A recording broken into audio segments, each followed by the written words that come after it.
Loneliness is something humanity has felt throughout the ages looking at the night sky. We're used to thinking we're the only ones in the universe. But is that really true? How can we ever know?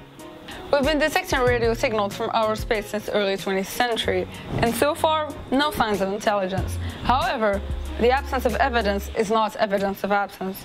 We already know that the Earth is not as special as we once thought it was.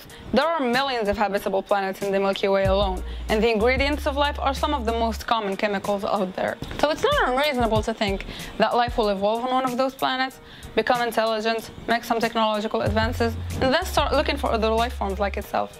Yes, like we're doing now. Using the Drake equation, we can try to estimate how many technologically advanced civilizations exist in the Milky Way galaxy, and its most conservative results suggest 20 intelligent civilizations. Other more generous calculations show there may be up to 50 million civilizations out there. So given that we know extraterrestrial intelligence exists, how come we still haven't contacted or detected it?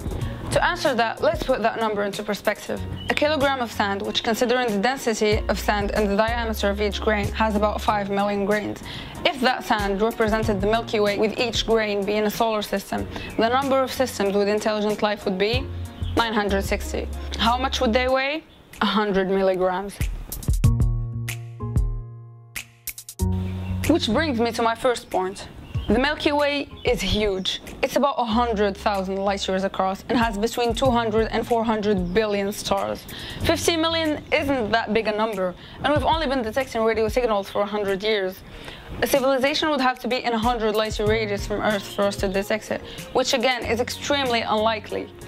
Maybe if we give it enough time, they're bound to accumulate and make up a bigger part of the galaxy. Then we can contact them, right?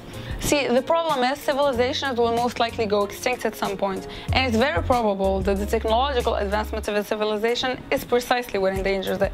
Don't get me wrong, technology is awesome, but we're not. We've only been around for 300,000 years and we're already a danger to ourselves. We're actively making our planet inhabitable, and we've been known to do dangerously reckless things in the past. Maybe we still are being reckless. This simulation shows life will typically become intelligent after about 200 million years of its appearance and die off less than 100,000 years later. The next one won't start broadcasting until 1 billion years later. It's near impossible for two civilizations to exist at the same time, and even in that case, one of them will go extinct before it gets a reply.